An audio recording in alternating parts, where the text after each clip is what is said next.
Alright, for today, we will be discussing the tutorial for quantification and evaluation of water resources. Okay. And reservoir dams are important in Asia as a source of water resources. And this will be the focus of this exercise. For the outcomes, I have actually reduced the the scope of this exercise to just cover dams. Okay, because honestly, there's not enough time to cover the well field design and wellhead protection area. Okay. For the examples in this exercise, you can refer to Chin 2013 for the worked out problems. Now, for the tutorial, we will be first covering the sedimentation rate of reservoir dams. Okay.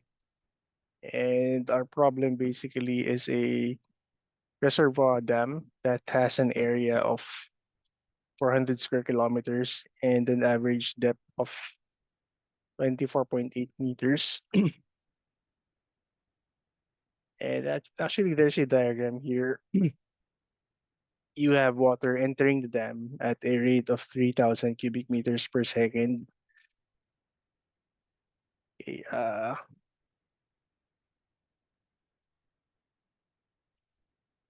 sorry. Uh, okay, so I think this is the correct screen. And so you can visualize the dam as this circular volume. Okay, this disk. Okay, it has an area of 400 square kilometers and an average depth of 24.8 meters. And of course, your dam will be fed by upstream sources like streams and rivers. And it has a water inflow of 3,000 cubic meters per second with a corresponding sediment. Of course, water, streams, and rivers will always transport sediments. And this is the estimated concentration of the sediments in the stream flow. It's 150 milligrams per liter.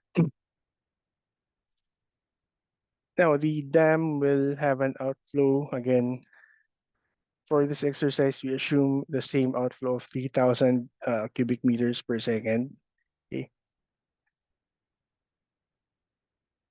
right? And now the question is, our questions are, what is the sediment load that is, right, let's go here. What is the volume of sediment retained in the reservoir per year, or basically how much sediment is entering and staying in the reservoir every year? And what is the rate of depth reduction of the reservoir per year? Basically, we're talking about how much volume are we losing in terms of dam storage due to the accumulation of sediments. Okay? And we're going to express that in terms of depth reduction. For the solution, we can first look for the sediment load. Basically, have to look at how much sediment is entering the basin in terms of mass or volume. Okay, let's start with the inflow rate. Okay, we have 3,000 cubic meters. We just have to convert it into cubic meter per year. So that would give you 9.46 times 10 raised to 10 cubic meters per year. Okay, so that's approximately 90 billion cubic meters of water, okay, every year. Now, the sediment will be just we can calculate it from the volume of the water.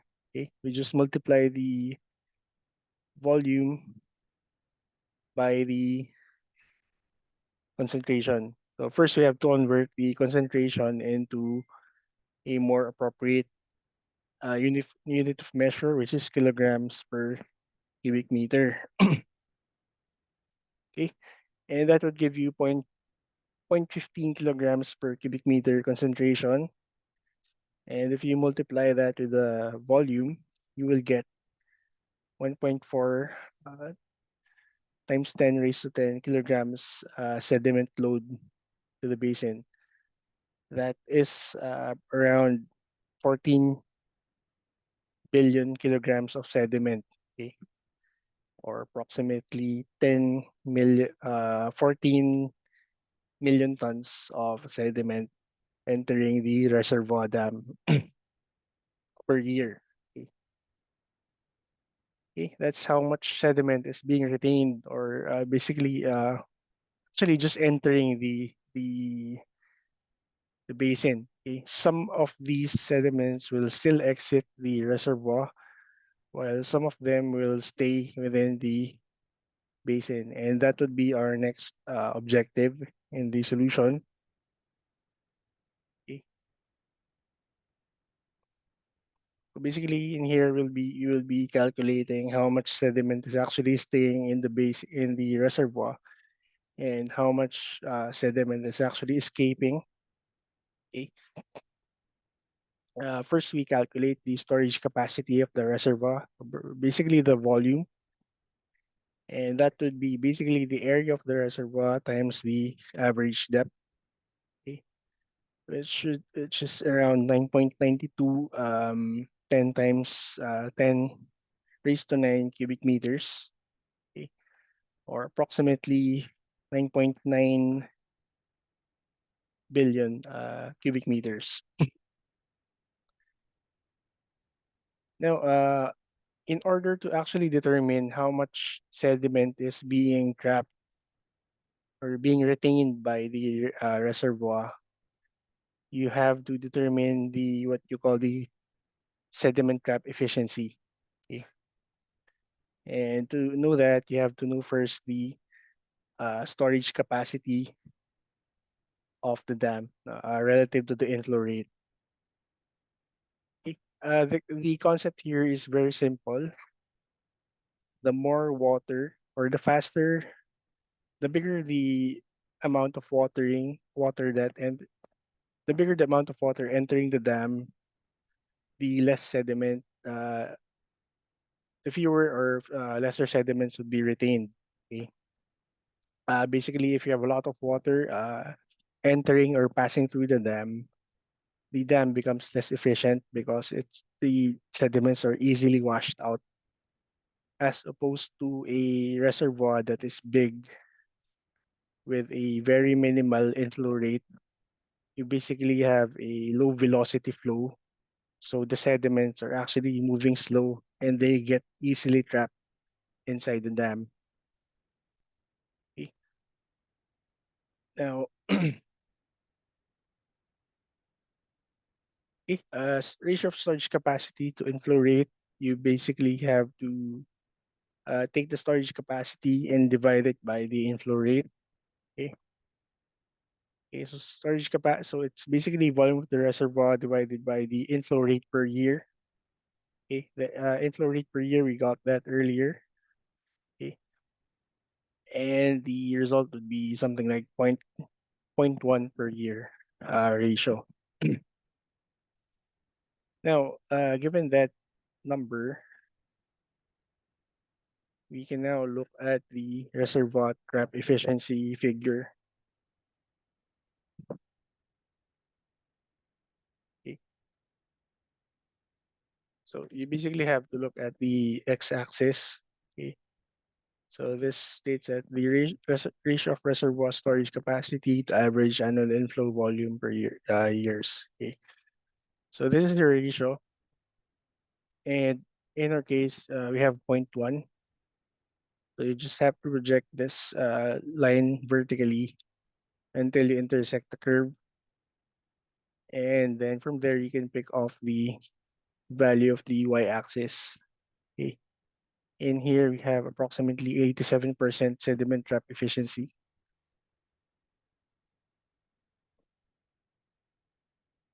Okay. And then we can calculate how much sediment is actually being retained in the reservoir by multiplying the sediment load by the sediment trap efficiency. Okay.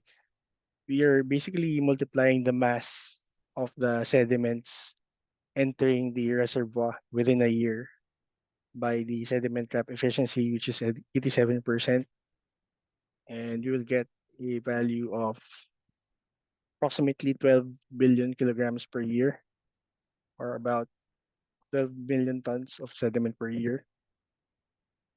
Okay. And then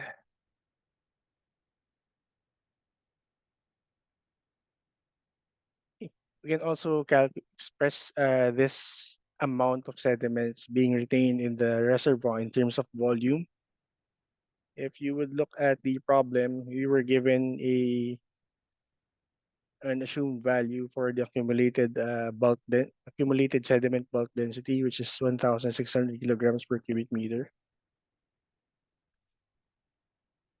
Therefore, to get the volume of the sediment accumulating in the reservoir, you just have to multiply your accumulated sediment mass by basically just have to divide it by the density.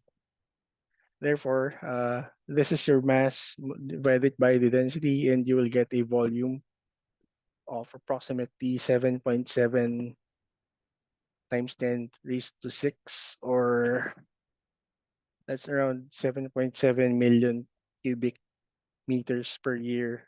Okay, that's the volume of the reservoir that's being lost due to sediment accumulation. Okay, you basically cannot store this much water anymore because the space is already being occupied by the sediments.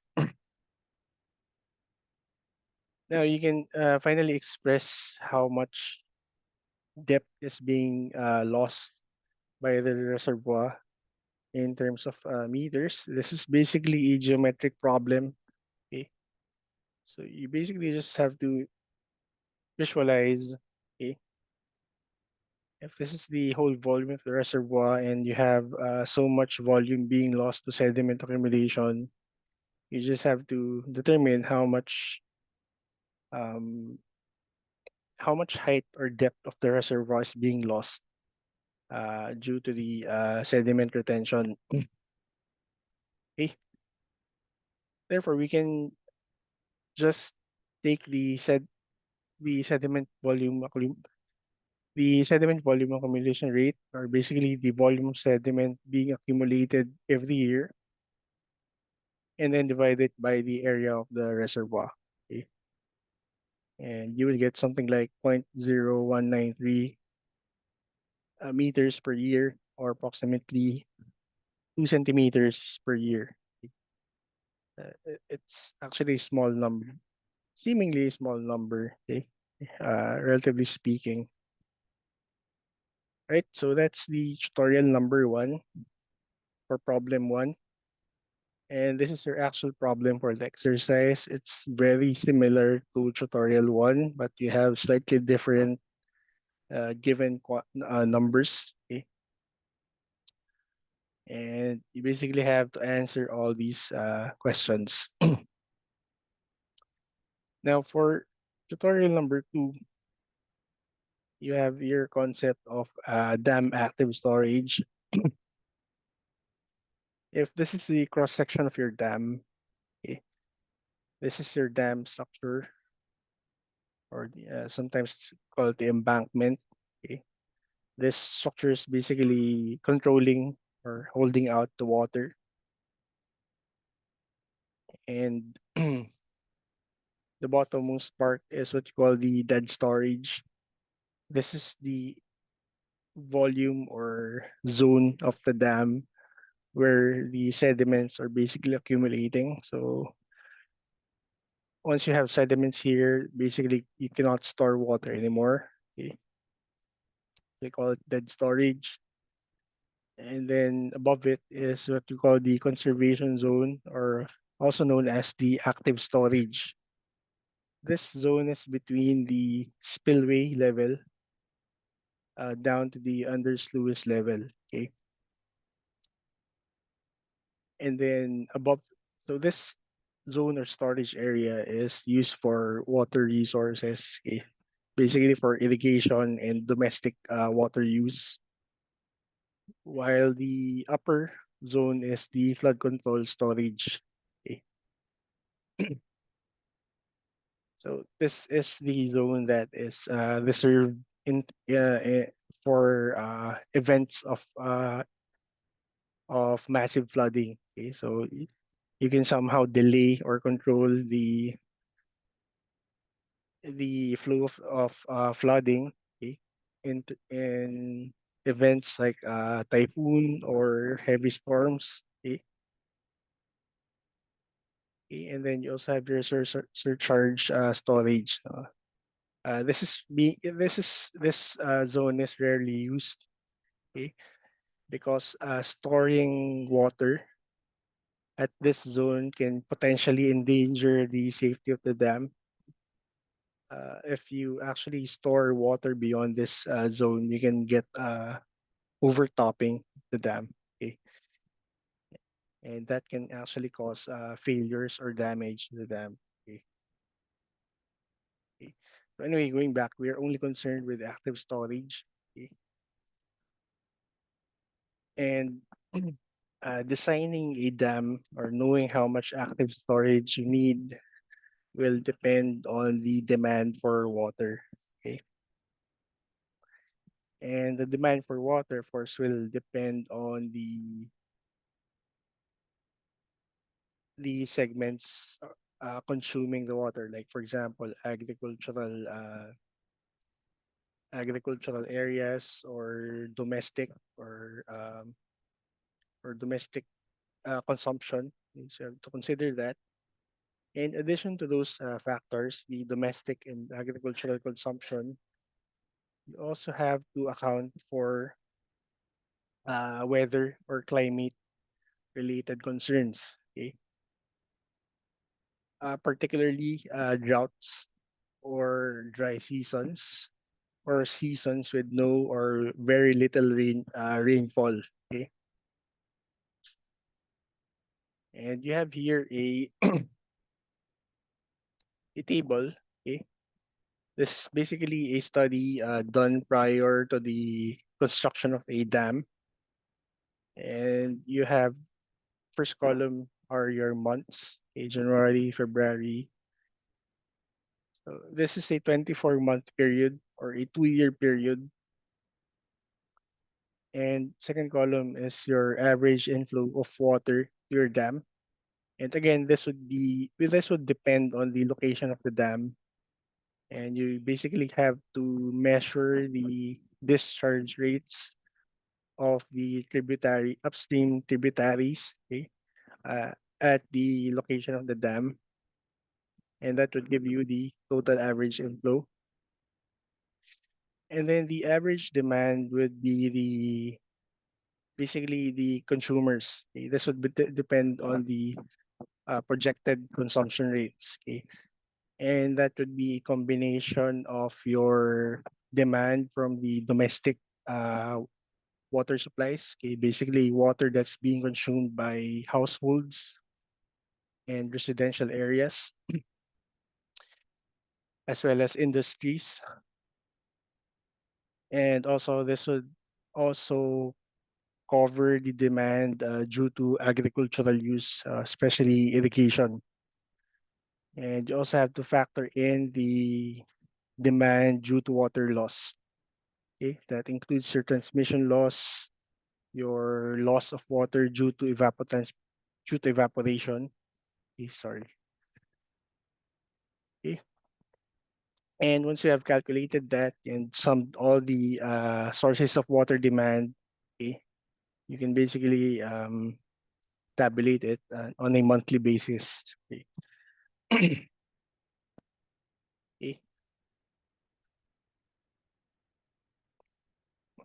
And basically, for the tutorial, we just have to know what is the required active storage capacity of the dam to meet the critical periods, okay, of the dam, particularly during dry seasons. Now, the key assumption of the Ripple method is that you have your actual or hypothetical period, okay, that will involve a cycle of water fluctuations. Okay, So you have your data on the fluctuations of demand and inflow, okay? And you will assume that this pattern of inflow and demand will just keep on repeating until the end of the life of the reservoir. What does that mean? Normally, dams will have a project or structure life of around 30 to 50 years. So that means you will be assuming that this pattern of inflow and outflow will repeat for a period of 30 to 50 years. Okay, that's one big assumption. So in the example, we have a 24-month period, okay, and we have to assume that this is representative of the 30-year lifespan of the dam. Okay, now the pitfall of this assumption is that if the actual conditions in the dam will involve bigger deficits, this will end up causing a deficit that will carry over the years of the life of the dam, and this can lead to long-term water supply shortages in the future. Okay, what this is trying to say is that if you get a water deficit for say 1 year, it's possible to have a water deficit in a 12-month period, and by the end of that period you still have some deficit. That will mean that that said deficit will carry over to the next few years. Okay, and that could pose basically a long-term water supply shortage. Okay? So there are cases where you have to actually fudge your numbers or basically modify your calculations to allow for these kind of uncertainties. Okay? In practice, we usually use the historically diest periods to anticipate largest deficits that should be designed for the dam storage. Okay? So you can basically just look at the historical rainfall data or stream flow data of your site and arbitrarily select that for this analysis so that you can calculate the largest deficit and therefore you can calculate the most conservative required active storage. Okay. Now, the solution is as follows. First is you have to convert the inflow and demand data into cubic meters per month. Okay. So you have to remember that months will have different numbers of days. Okay.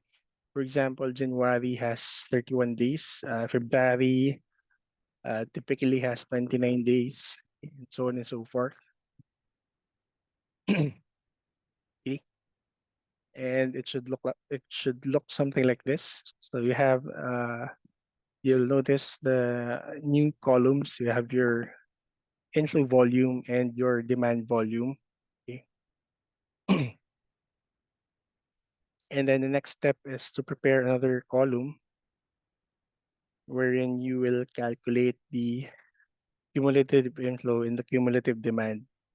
Basically, you're just basically summing up the values from the previous month. Okay, so you're basically carrying over the values from the past months. Okay, so you're just adding them together, and then and then the last column is basically you're just subtracting the cumulative deficit. Just subtracting the cumulative demand from the cumulative inflow, and this is what we call the cumulative deficit. Okay. Now we can do this graphically. So from there, we can basically just plot the cumulative deficit, okay, over versus time, which is in months, okay. And you have this what we call the ripple mass curve diagram, okay. So you can see here, you basically have a huge drop from around you will reach a peak deficit around the period of I think August, July or August of the first year. Okay. So note that the values here in the y-axis are negative values. So the lower the plot here, the more negative is the value and the bigger the deficit you have. Okay.